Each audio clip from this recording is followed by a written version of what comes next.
of an update about what their section does, sort of where it's located, and maybe a little insight into the future. And then we're going to open it up for questions, and you'll have some time with Director Morgan and with all of the leadership team. Ask whatever burning questions you have about the Division of Fire Prevention and Control or what animal they would choose to be. So, I'm going to actually send the mic down and make sure that everybody knows who's up here. So if you'd introduce yourself and tell people who you are, that'd be great. Jerry Means, Section Chief of Investigations. Met most everybody in that last row. Nice to see everybody here. Good afternoon, Von Jones, Wildland Section. Good afternoon, Chris Brunette, Fire and Life Safety Section. Good afternoon, Ben Miller, we'll call it the R&D section, also known as the service. Mike Morgan, DFPC. Siobhan, Support Services Section. Porfix, Emily Mark Quick. Lisa Pine. Professional qualifications and training. Oh yeah, professional qualifications and training. Thank you, Lisa. Mark is at the AFG grant review process right now, and that's why you couldn't make it here with us. We wanted to do the process. Oh, nice. All right. That's bold. I like that. All right, so Chris Burnett's going to start us off. So. Be sure, I think with Parker, be sure and get some of that history. I think it's important for each of the sections how much things have changed in the last 6 or 7 years. All right. I don't know if I can click and talk in the mic at once. Can everybody hear me if I just talk? Yes. Okay, I'm going to just do that. You can't hear me? All right. I'll try and talk loud. If I start to get quiet, just put your thumb up or something. Okay. So my name is Chris Brunette. I'm the Fire and Life Safety Section Chief. Just a little bit about me. I've been in the fire service now for about 15 years, both paid and volunteer. And I've been in fire prevention now for about 10 years. I have a master's in organizational leadership, and like most of the staff in fire and life safety, we carry quite a few certifications. So that's me. Can't hear me? You were like, all right. I can do your slides for you. That's correct. We'll get this figured out. Is that better? Yeah. All right. So we can go to the next. All right, so less about me, more about my staff. We are 28 strong. We have 2 admin assistants. That would be Phyllis and Joy, if you're ever over. They're really the heart and soul of our staff. We have 2 branches, 2 branch chiefs. Rob Sontag is one of them. He's our fire prevention branch chief. He's sitting there. We have a building branch. That's Bill Bischoff. And then in those branches, we've got a couple different units. Some of the unit chiefs are here today. So Don Tullis is our fire plan review unit chief. And then you all know Chuck, the most interesting man in the world, wherever he is. There's Chuck. He's one of our inspection unit chiefs. Then we have another inspection unit chief, which is Sean Schwarzkopf, who a lot of you may know. And then we have a plan review unit chief on the building side, which is John Weir. And then we have 6 building inspectors and 1 architect, and then 12 fire and life safety inspectors. Kyle is here. Kyle's back there. He's one of our building inspectors. So just a little background on Fire and Life Safety Section. We are a conglomeration of several different programs that came from a couple different departments throughout the state. So there was the school program that came from oil and gas. They came over in 2012 to join DFS at the time, and at the time DFS was doing a couple of our programs. I believe Don was here before you were doing fire suppression system inspections. So Don, who is now our plan review unit chief for fire, she was doing fire suppression inspections before big conglomeration happened. And then in 2013, the the health department team came over from Colorado Department of Public Health and Environment. And so with that consolidation, we took on several different programs. So we can go to the next slide, Melissa. Oh, this is just to show you kind of our organizational structure. If anybody's interested, I can send it to you. Just talking about the two branches, a couple of different units, okay? Okay, and so now we are basically the prevention section of DFPC. We have people doing inspections, plan reviews, that type of thing in public schools, healthcare facilities. We take care of all the suppression systems in the state, limited gaming facilities, waste tire facilities. We do have some oversight over the fireworks programs, so the vendors for fireworks and people who are actually shooting fireworks, either the big shows that you see outside or proximate pyrotechnics, which are done inside. We have work going on with them. And then Phyllis, she takes care of the Safe Cigarettes program. So all in all, we have quite a bit of oversight, and a lot of our oversight can be sent down to the local level as long as those people are getting the right certifications. So go ahead.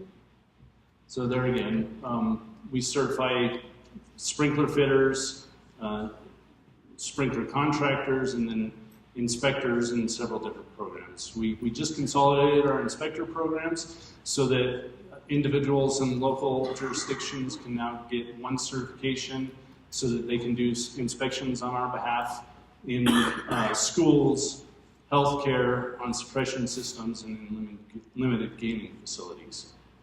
Okay.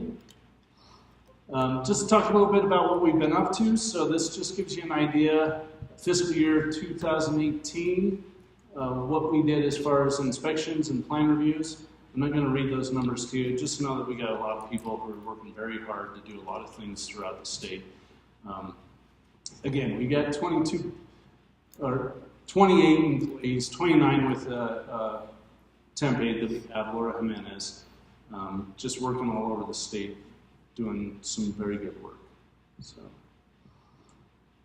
the other thing we've been up to is we've actually certified, we've done the Title 107 certification for 22 of our employees. They also have the night ops waiver, and we've outfitted the majority of them with their own drones. And we're working right now to get the rest of them with drones. So everybody who has a vehicle has a drone outfitted with them, and they're all over the state and available to help out any way that they can. So hopefully in the future, what we're going to do is get with the Watch Center, and Victor, you might go outside real quick.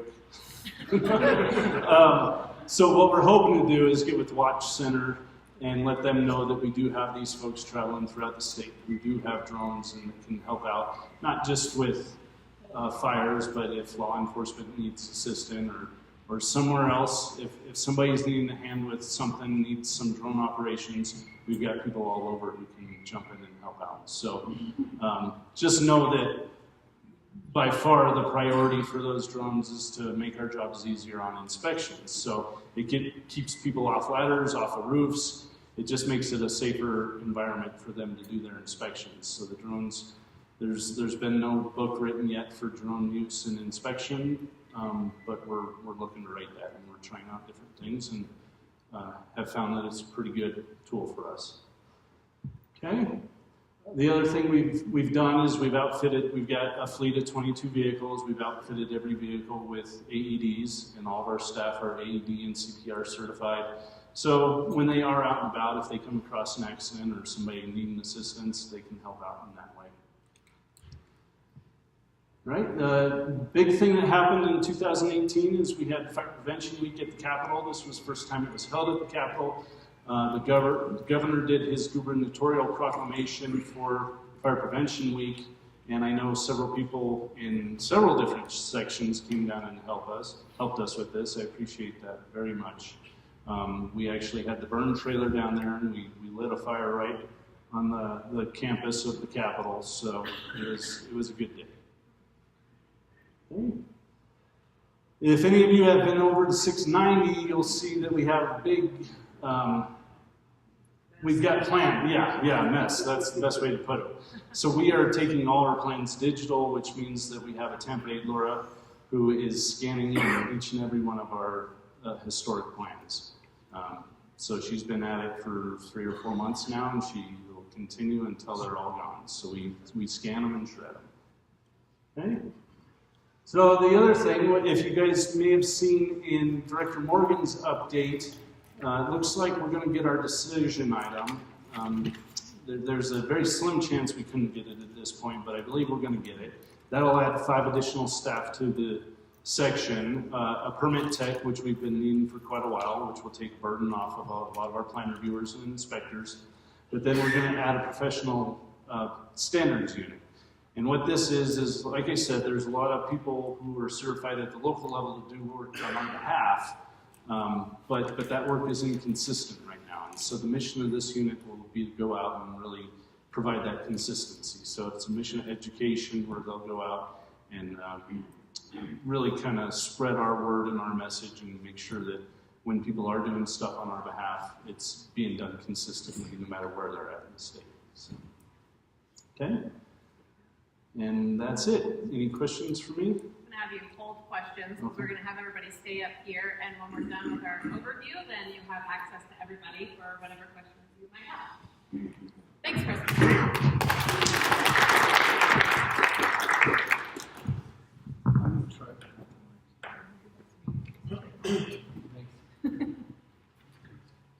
But I don't have a fancy slide show because I figured out a long, long time ago that when you try to talk in front of people and you're a dog person, the dog will figure out a way to jack that up. So I just make it up as I go. My name again is Sherry Means. My background is I was in CBI for most of the people that we've talked to in the room know that. I was at CBI for 19 years. Worked as an agent in major crimes, did cold case homicide and arsons. Been working in dogs since probably 6 months after I got to CBI, so I've been working the state arson dog. Throughout those 19 years, a lot of times our dog was the only dog in the state. And so the dogs have been busy over the years. I think my first dog that I worked did 800 fires, second dog 600, and Riley's a little over 400 fires. And he's still got quite a bit of service left in him, so he's been a busy dog.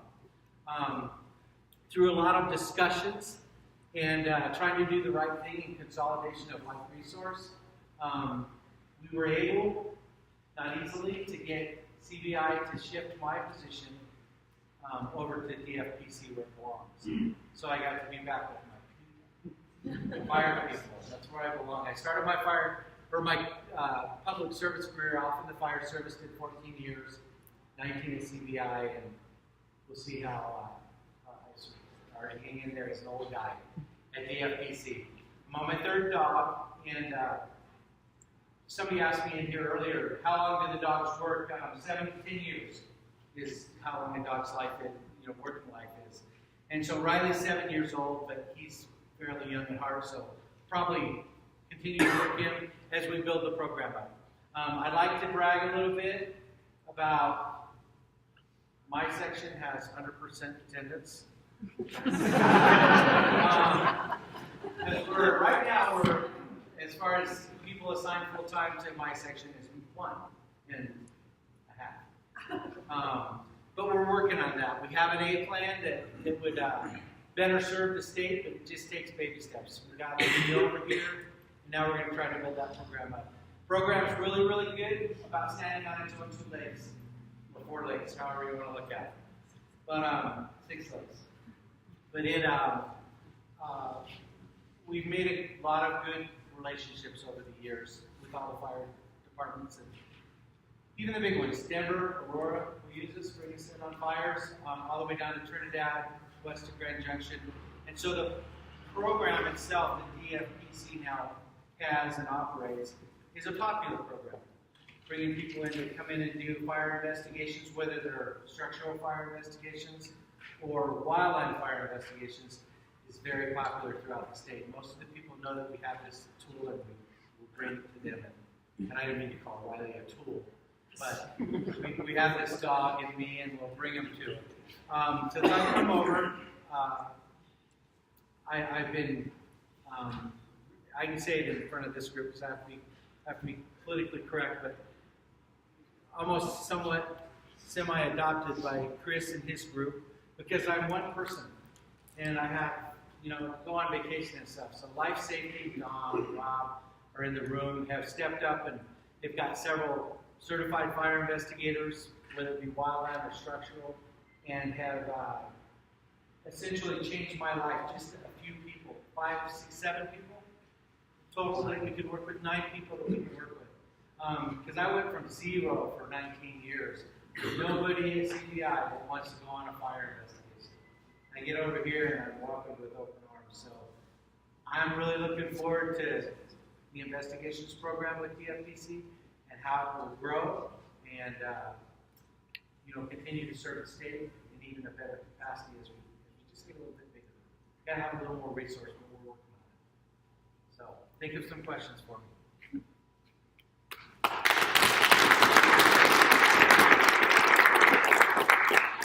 Jerry, we're going to go to the end of the table to Siobhan and press a button and hold it down. The microphone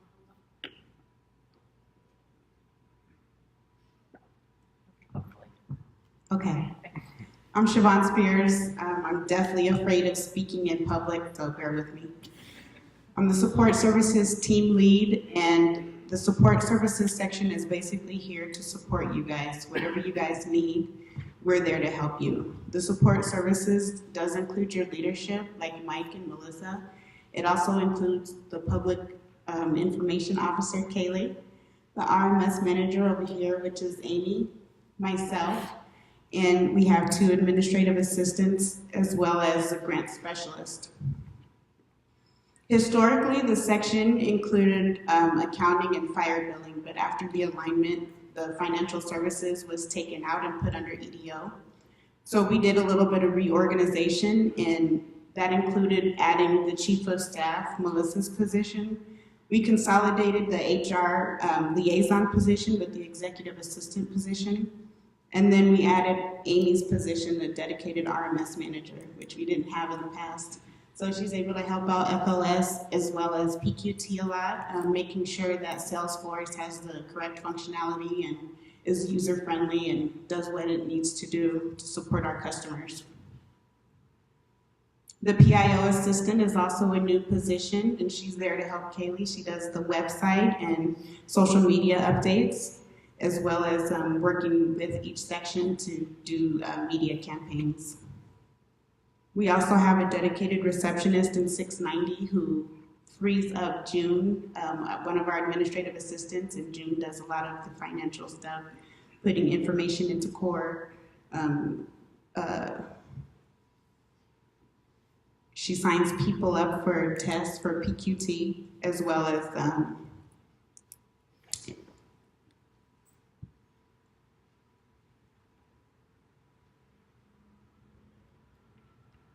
she does a lot of things for PQT. She's bringing us into the first century. Yes, she does a lot of stuff in Salesforce for the PQT section. And then we have Darlene, who's the grants manager. And although we've always had a grants manager, Darlene has done a lot of work to get the reporting caught up that are the state and federal requirements. And so she's done a lot of work making sure that VFA reporting and the HMEP reporting is up to date. So because our mission is customer service oriented, we're working on strengthening communication across all the sections, documenting processes and leaning them. So we've been to the lean training, and we're gonna have a half-day lean event starting with the grants manager, and she's gonna work on some of the PQT grants. And we're just gonna document the process from start to finish and try to see where there's waste and lean it. So we're gonna hopefully do more things like that across the sections, just so that we can be provide better customer service for you guys. Great. Woo!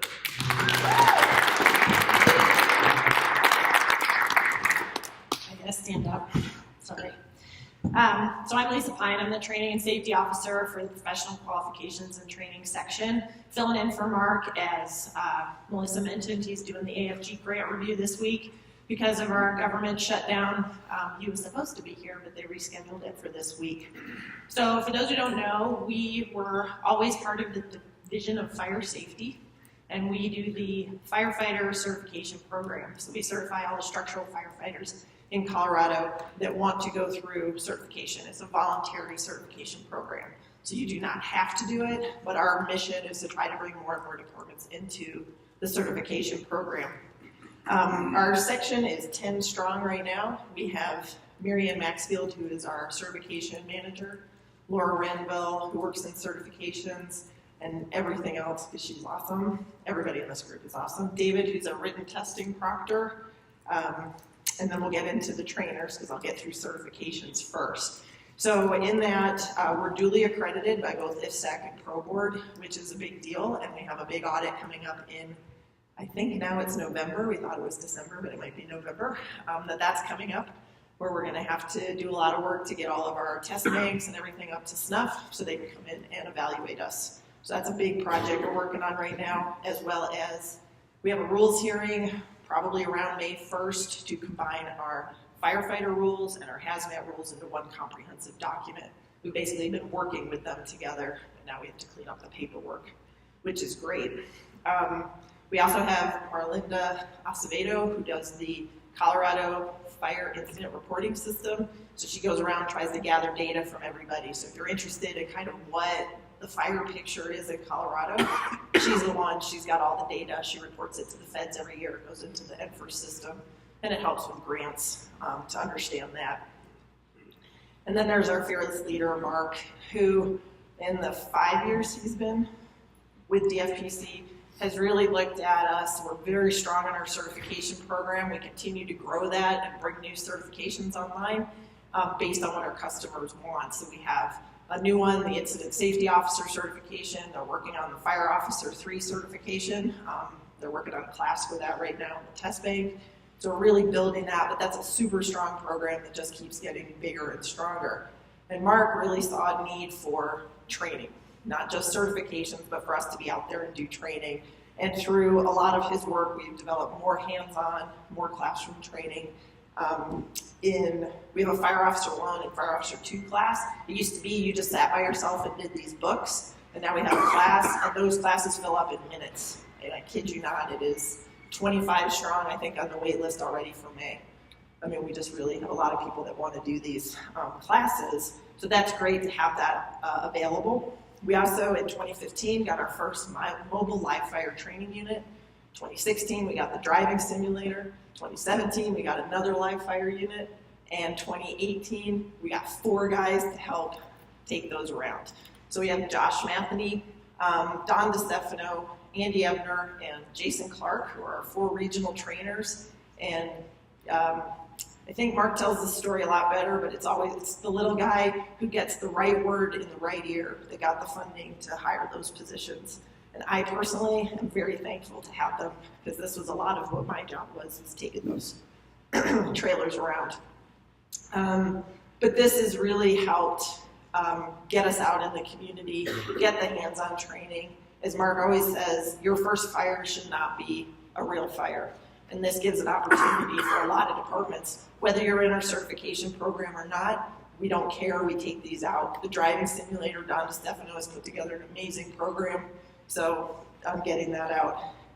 This year, we did a modular burn building with the AFG grant. Mark, so he can never leave. He's a master grant writer and keeps getting these AFG grants. So this year we got a modular burn building. We partnered with Grand Junction Fire. It's going to be out there. Colorado Mesa University is part of this. They're putting this out there. It's not a fixed facility, because that comes with other things, so it's modular.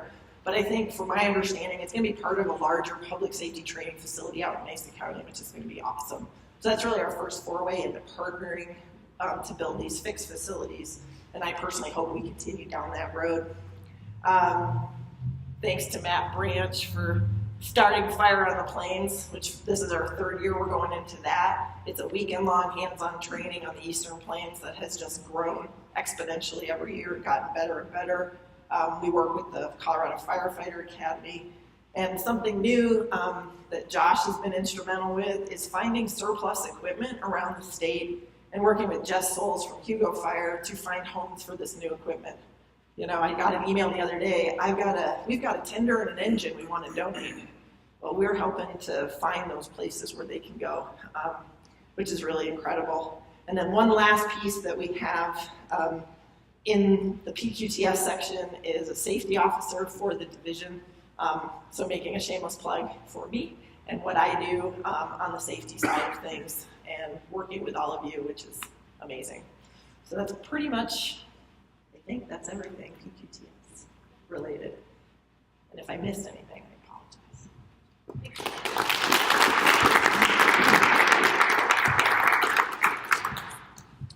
All right, good afternoon. I'm going to take the middle road. I'm going to talk for a little bit and then use a PowerPoint presentation. Here at first, I'm going to sit down for a little bit. A few weeks ago, the LSI program was doing a series on organizational resilience, and they asked a few of us from the wildland section to come and talk about our transition in 2012. So Aaron Clausen, Matt Branch, and Kirk Will helped me do that.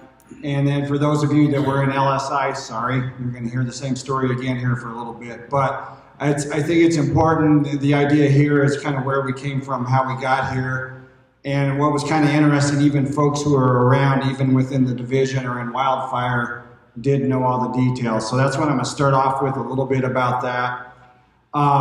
So for 50 years, over 50 years, the wildland fire functions at the state level were with the Colorado State Forest Service within Colorado State University.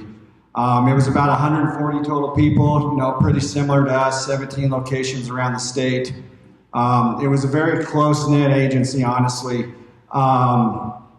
Somewhat like us, you end up spending as much time with people from work as you do your family. You go to meetings like this, you work together on fires, you become really strong relationships with your peers, and obviously had a very strong culture, a lot of traditions, things like that. So then in March of 2012, the Lower Norfolk prescribed fire happened. Wow, and my phone rings right when I'm looking at my notes, so I don't know who that number is, but no, don't answer it. So anyway, that prescribed fire happened. The State Forest Service ran that burn. It got away and resulted in an over 4,000 acre wildfire, over 20 homes destroyed, and over 3 civilians lost their lives in that. It was obviously very highly political, highly profile. And from the resilience standpoint, I think, and a lot of us that are still here with the division today went through that. From a resilience standpoint, really a difficult thing to go through just that event in itself. There were law enforcement investigations. We talked to all kinds of 3- and 4-letter agencies, some of I had never heard before. Legal proceedings, media. We were getting death threats as individuals, some of us, to the point that at our offices, we had the Jefferson County Sheriff's Office patrolling. We would lock the gates during the day, work inside, some of that. So, like I said, that alone was a pretty traumatic incident. And as you've heard Director Morgan say and Director Cook, that incident didn't cause the change, but it kind of pulled the trigger on a lot of things that have been stacked up since South Canyon, the Chief's 5-point plan, and some of that. So it was kind of the trigger. So following that, the governor's office, CSU officials, they basically looked at the structure of wildland fire in the state. To make a long story short, they decided it should change to Department of Public Safety on July 1st of 2012. Anybody remember the 2012 fire season? A little bit rough, right? Oh, Brenda, do you? Okay. It was the second or third worst fire season we had in Colorado's history. So you look at kind of these events that we went through. That alone, again, you look at how busy we were, things like cumulative fatigue, just trying to do our regular job. That was pretty busy. On top of that, we got to, some of us, I think we called ourselves, Aaron, the Dirty 30. There were some county folks, some folks in the shop, Matt and Sarah. Sarah wasn't there at the time, but in the shop. A handful of engine guys. I know Robert's here, and a few of us other. We got to come over. We were designated for transfer, which meant you could either apply for your own job or you could go find a different job. So we got to do polygraphs and all that stuff just like everybody else has. We didn't even know how it worked or any of that. So we got, following the Lower North Fork fire, we got to apply for our own jobs, and we were trying to manage the 2012 fire season at the same time. And I won't go into it as much now, but you know, the combined mental, physical, family challenges, some of that, it was pretty significant. And I'll stop because I'll start crying again like I did last time. So most of us got our jobs on July 12th, and we kept doing the job there, which to this day I'm still pretty proud of. And again, the thing, you know, you look back in the rearview mirror, kind of from a fire field staff standpoint, you know, and all the fires we were managing. We had 2 back then FMOs in the state. We had Miss Brenda Wazalewski, and then Matt Branch came off of an engine, and I told him that. I said, hey, your first job is to go to Parachute. You're going to be agency administrator on a Type 1 fire. Go there tonight. Call me if you have any questions. You'll be fine. And the gas cards weren't working that same day either. So, again, if you look in that kind of rearview mirror, I think we've done a pretty good job. And again, I'm looking at my notes here. So again, I think that's a little bit of context from where we came from. If I turn this off, can you guys hear me? Yeah? Okay. So, again, I think what we were successfully able to do through all of that stuff we went through was we kept operations going and we served the state and we did the job. So that's kind of where we came from. I'll do a little bit of who we are and kind of where we're going. So this is our newest picture, and I don't know where I found it, Jerry and Riley. I got all the sections represented again.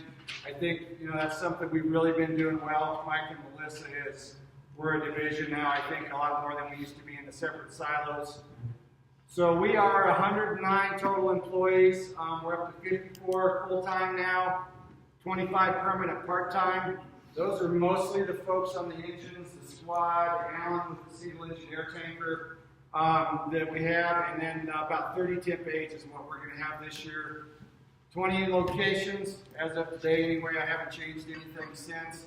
An operations branch, a planning branch, and a logistics branch. So again, originally when we came over from the transfer, logistics was part of DFPC. They moved from the alignment, but I still think we're, I don't know, cousins or related or in-laws or something like that. They're still one of us, in my opinion, in a lot of ways. Can you read that from the back, Larry? Okay.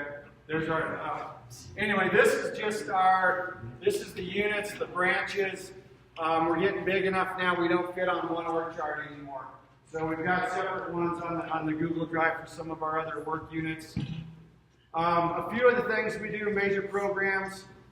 Really, we're kind of the jack of all trades. Anything wildfire related that the local agencies need, we do for the counties and the fire departments. Again, I think, if we had to sum up what we do, it's to be there to either prevent the sheriff or the fire chief from having a bad day, or when they do have it, we're there to help them out. A lot of funding, both for initial attack. The idea there is keep fires small before it costs a lot of money, does a lot of damage, or the large fires. Kirk Well, prescribed fire planning and implementation. A lot of agreements and operating plans. It's not very exciting, but it's really the core of what we do with the federal government and the local agencies. We couldn't do the work without that in place. We do a lot on the wildland side from the training and qualifications. All hazard, we're getting, we talk, getting into that realm a little bit. And again, this is the link with the logistics folks. They're building the engines, fixing them for the fire departments with our battalion chiefs and engines out there, so we're really tight there. And last summer we got a lot of practice when the fires go from fire district to county to state, we become the agency administrators. We got a lot of practice at that last year. So real quick, I'll run through this. Right now we have 7 total engines, 5 of them are, we used to say joint staff, and then we thought that was kind of funny in Colorado saying joint, so we're trying to call them co-located right now, or co-staff. We were able to get 5 of these new type 3s that you can see in the corner that are stationed with local agencies, and we run with them on a regular basis. We have 1 5-person squad in Fort Collins. And again, I always use this picture. Some of you have heard this before. I'm not the smartest guy in the world, but I think there's more than 5 people in that corner, right? So the goal there is to, they get partner agencies to make a full 20-person hand crew. And one thing that we're going to do a little bit different this year, due to some vacant positions on the permanent side that we're not going to fill, we're going to get them some more temp aides so they can be at least a 10-person module. And hopefully that'll be, because where's Laura at? Right there in front of me. How much time did you spend when you were on the squad trying to get that full 20 people together? A lot? Yeah. So hopefully, and again, as you've heard with the additional funding, the goal would be to have 1 of these in each district, which I think would be a really cool thing to increase our capacity around the state for that kind of stuff. Single engine air tankers, we have the EU is exclusive use, CWN is called when needed seats. Alan is one of our seat managers, and people get confused a little bit with our aircraft. So the plane is owned by the vendor, they provide the pilots, all of that kind of stuff, and then Alan and now Kevin King help manage those. Helicopters, we have 2 helicopters, again, vendor owned, vendor operated, all the maintenance. DFPC provides the staff and the firefighters that go with them for the helitech crews. Multi-mission aircraft, I think you guys have probably heard a lot about that. The difference with these is they are state-owned aircraft, but then we contract out the pilots and the maintenance, and then our folks are the ones, the mission sensor operators. Bruce is the unit chief. And one thing we've done, when we started this out, really no one outside the military had done this work. We didn't honestly know what we were getting into, so we had 1 MSO per aircraft, and we found with all the capabilities we have, the work they do, talking on the radios, it's more than a 1-person job. Maybe if you buy us a beer, Mike and I will tell you about how much we like flying in that bumpy plane and trying to do work. So we're almost done with the hiring. We're going to basically have 2 on every aircraft this year, which will really bump up our capacity, some depth. It'll also allow those folks to kind of branch out and do a little bit different work. You've heard about this, the big change from a field operations standpoint. Before, we were split in half with Steve Ellis on the west side and Paul Duarte on the east. Now we're going to the district concept, the 4 quadrants. That's why we are walking around looking like this all the time, talking about quadrants.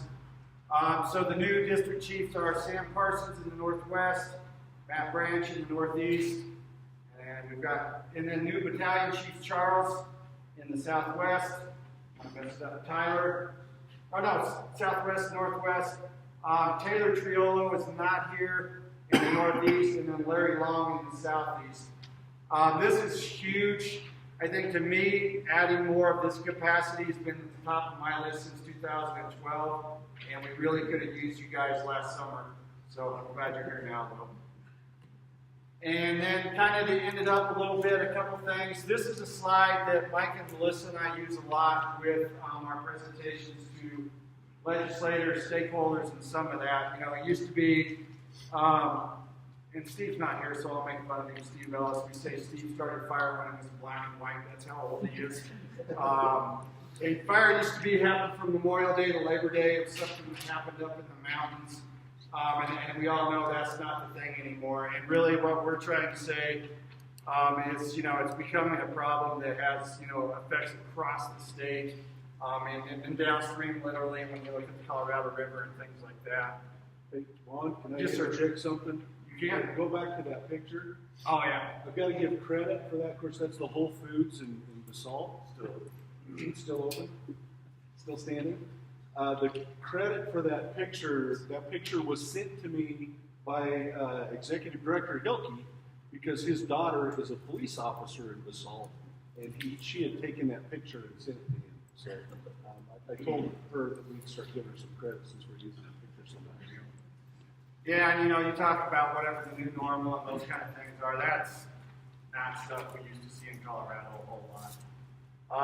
So as I wrap up a few different things, I talked about the modules. As we try to improve, we're moving what was the engine in Fairmount there in Golden to La Junta. Mr. Seth Urey, oh, I thought you were sitting there for a second. Is going to be the captain. We're trying to hire that. I think that is going to be an awesome move, getting that resource out there on the plains. I think they're going to do a ton of good work. Drew Gell replaced Taylor Triola at Lions. We finalized it with Lions. We are going to move that engine out at the end of the summer and probably put it somewhere in the Northeast. So again, based on our strategic plan, we're seeing the need out there, so we're making some of those changes. I talked about the new BCs. And then maybe the last thing I wanted to mention as far as new stuff is the Canyon City Helitack this year. We're going to start doing some night operations. So to me, it's kind of cool. It's a concept that we've talked about a long time, worked with the COE folks, and we're actually going to implement it. What we're going to do is just start with those guys. We're not going to call them at midnight and say, hey, come fly through the dark and go to this fire. If they're on a fire that's high complexity, a lot of values of risk, they know the terrain, they know the hazards, what our goal is to continue flying into the night for a while. So that's going to be kind of a big thing on the national level that no one else is doing. Like, well, they do it in Southern California, but whatever, we don't care about those guys. So that is the end of my presentation, and I think Ben is up next.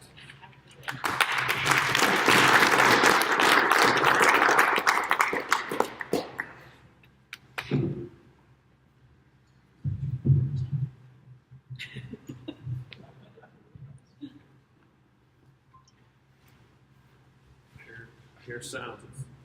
Oh.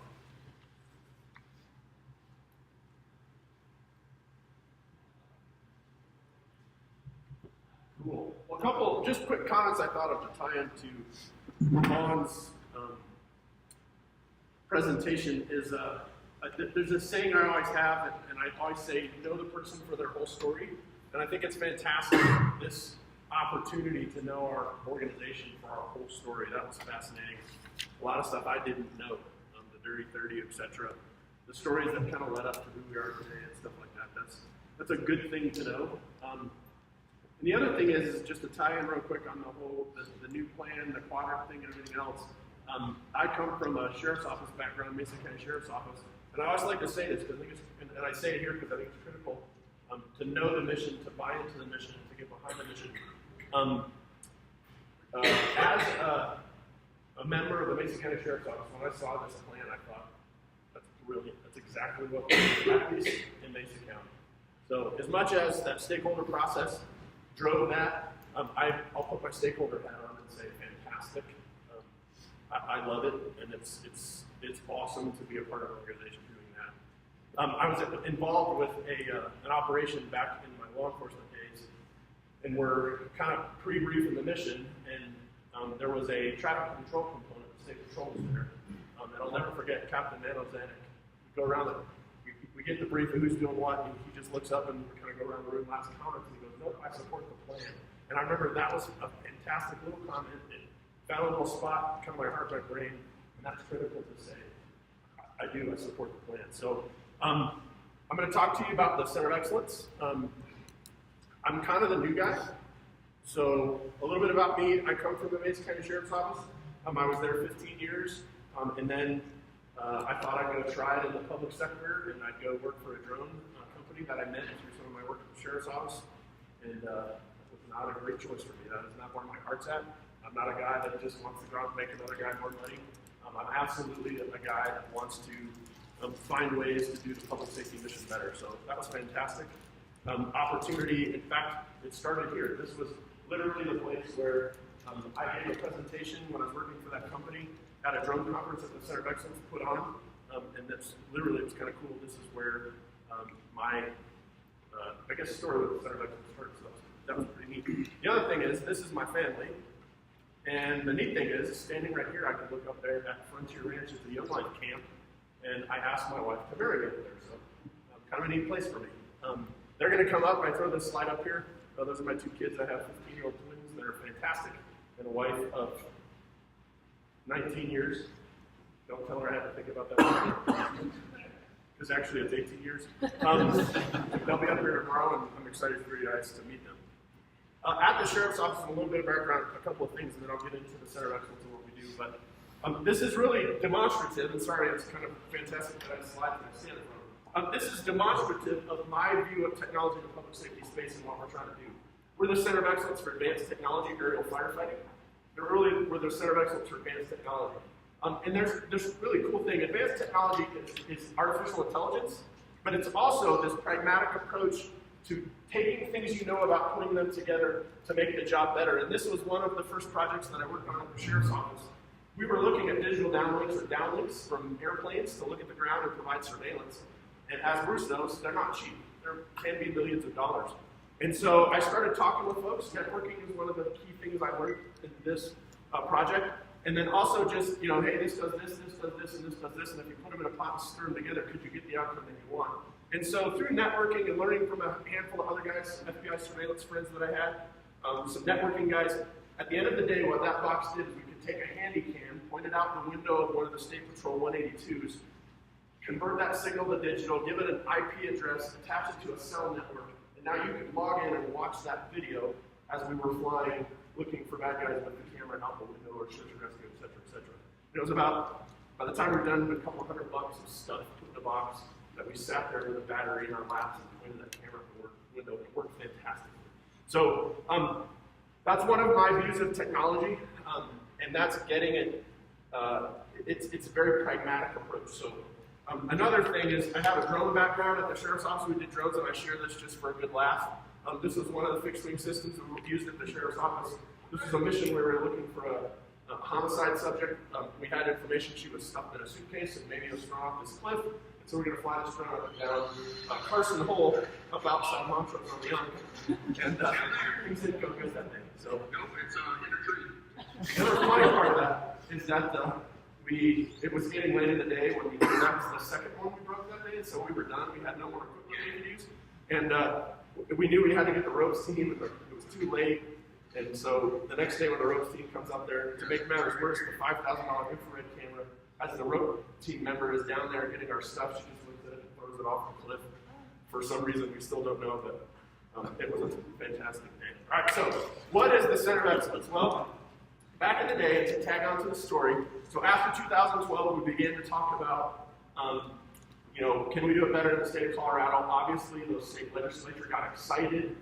They wanted to kick some money in there, blah, blah, blah, blah, blah. There was this CPAC thing, and they're like, well, if you're going to spend a bunch of money, we should put a bunch of smart people on a team in a room and make sure that we're spending money well, because, man, you give Bruce the opportunity to spend money, he'll spend money. And I tease, that's fantastic. But really, the idea was put some folks thinking along the lines of what's the best thing we can do with money towards aviation, et cetera, et cetera.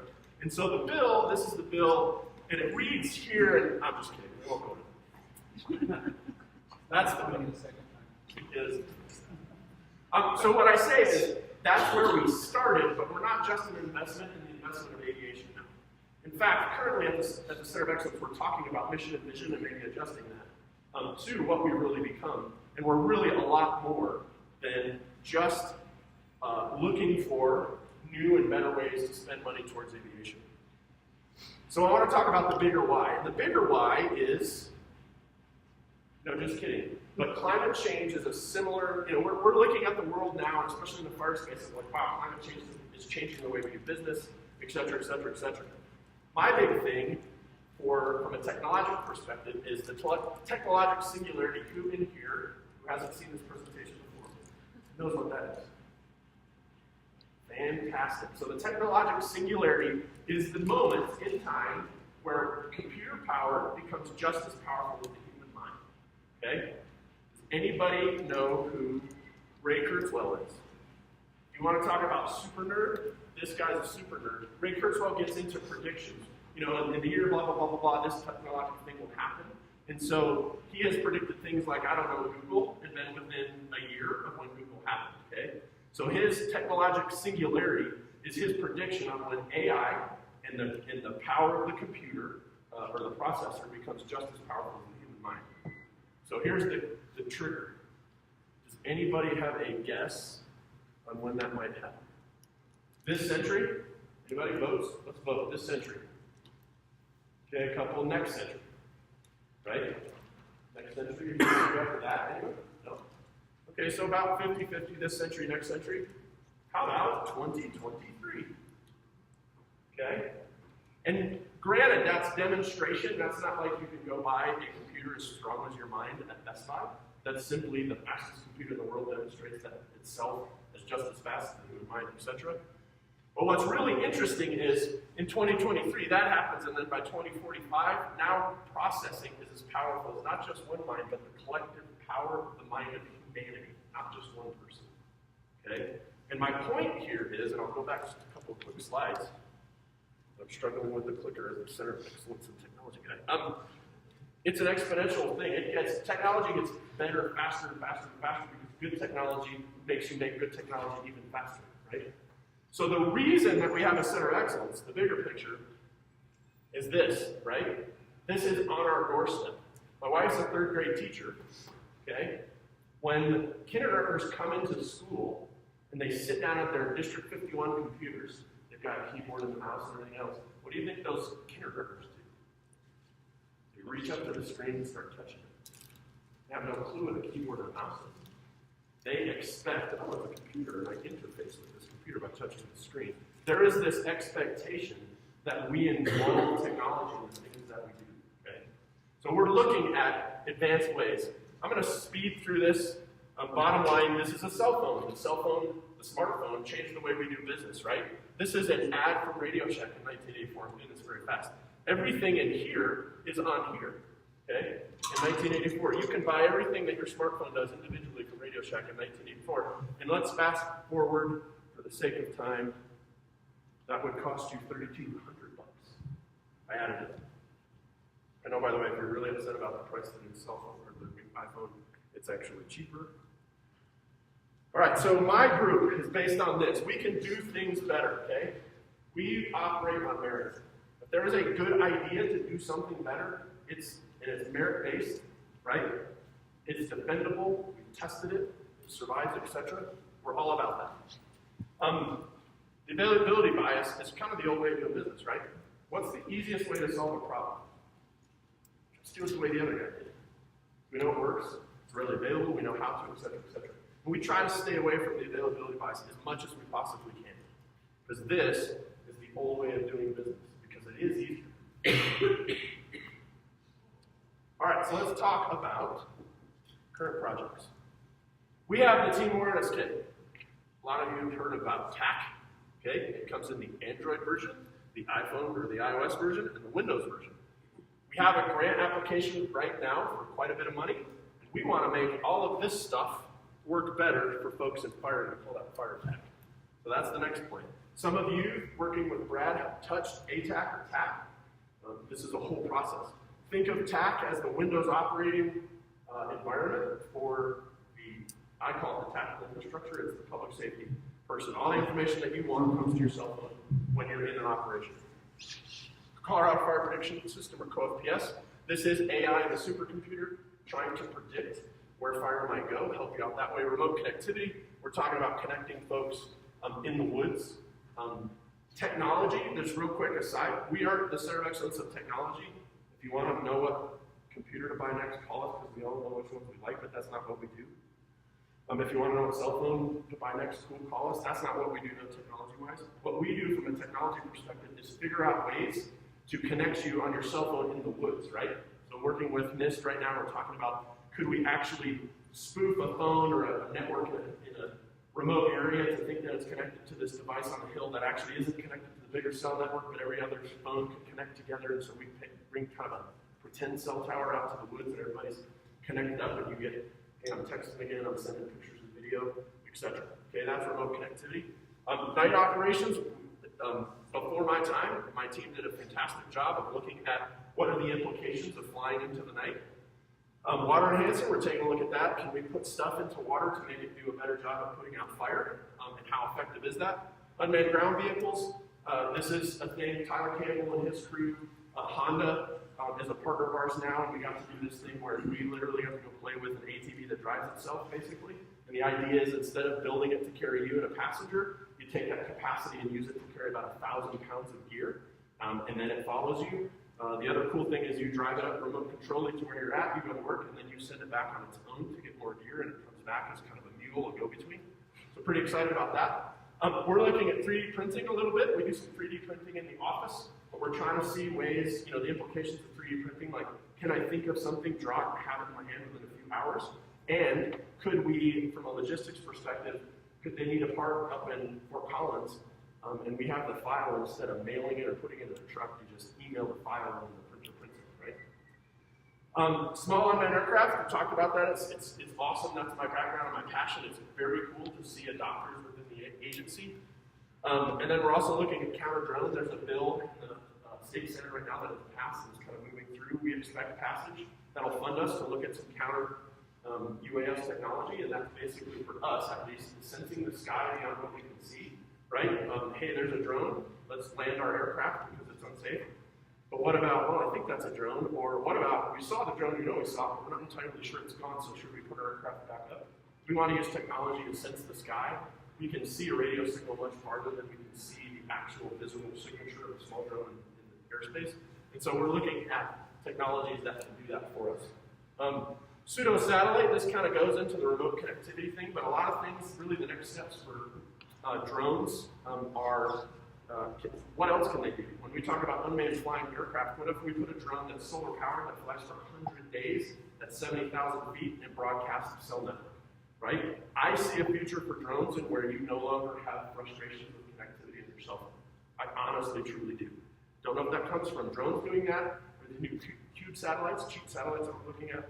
But eventually we solve that problem of, well, the only way to connect folks is spend a whole lot of money and put a tower up on that hill. That's very hard to do in the state of Colorado. Okay? We're talking with Airbus right now. They have this system called Zephyr. To give you an idea of the implications of this, we're talking about FAA rigs like, well, could we get permission to fly that thing in the state of Colorado, blah, blah, blah, blah. And the guy on the phone goes, well, actually, we have permission to take off and land in Australia. And let's say if we took off in Australia, it's about 10 days to get to Colorado. We'd have about 60, 70 days in Colorado, and then we just fly back to Australia and land there. I mean, that's the implications of these things. It's pretty cool. I'm going to fast forward just for the sake of time. We talked about all these things. If you like pictures, come and see my slides later. Let's get to this. Our team. Brad Schmidt, he's right back there. Bob Gann, he's right over there. All right. Brad Schmidt, we're kind of broken up. I see this as sections too. We're broken up into key areas of research. Brad Schmidt is our wildland projects manager. Garrett Seddon is our unmanned projects manager.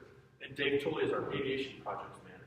Okay, those are the leads of research projects within those categories. And then anytime you come up with a new technology, there's always, you at least don't have policy to cover the usage of that. And sometimes you don't even have law that allows you to that. So we have an attorney, his name is Adam Trojanowski. He's our policy analyst, and that's his job. Okay, cool, we're gonna take TAC to the field. Is it legal to do that? Do we have policy in place, et cetera, et cetera, et cetera? So he's the guy that goes from here to the paper and comes up with a usable document that guides our use. And then also, we look at language and law and stuff like that to make sure that it's legal to do so, or we create a legal framework. Jessica Harstadt is our program assistant. She is also a professional editor. The ability for us to take what we know, to put it to paper and documents, and put that out there, and to do it professionally with the same grade and correct grammar, I guess you could say, of a book that you would buy at Barnes & Noble. That's a fantastic thing. Ben Lawrence is our new guy. We call him OB or other Ben. He's our technology transfer manager, and he's the guy that says, okay, TAC is getting ready to go to the field. It's now Ben's job to take that to you, to teach you how to use it, to go use it with you initially in the field, et cetera, et cetera. Brad's been doing a fantastic job of doing that so far. This new role frees up Brad to go to the next project or to the next thing that TAC does, et cetera, right? So we see, and it's my goal, that the stuff that these guys come up with gets to you in the field, okay? And then Bob Gann's our deputy director, and the reason I kind of hold it for last is he is the boots on the ground for us from a research perspective. Bob Gann's education, background, etc. says that he is the man to come in and say, okay, fantastic, Brad Schmidt wants to do this thing with this new technology, etc., and Bob brings the science. To make sure, again, back to merit, we're doing it on a merit perspective. this makes sense. This is defendable. This isn't just fun because somebody had this flashy presentation. It was this really cool, neat black Pelican case, and let's buy 3 of those, right? So that's us. Stakeholder teams, one more thing, I just added this slide. One of the key things for me is making sure that we hear from you, okay? Brad, our project managers, those guys are managing stakeholder teams of about 5 folks, and that's our goal. Some of you in this room are on those teams now. We want to hear from you. My expectation for those teams is that you get to know each other, you communicate on a regular basis, and you're constantly talking about problems and solutions and new things that you saw, et cetera, et cetera. Brad's trying stuff, feeding it back to the stakeholder teams. Stakeholder teams are seeing that stuff in the field and feeding it back to Brad, okay? And that will happen in each of our sections.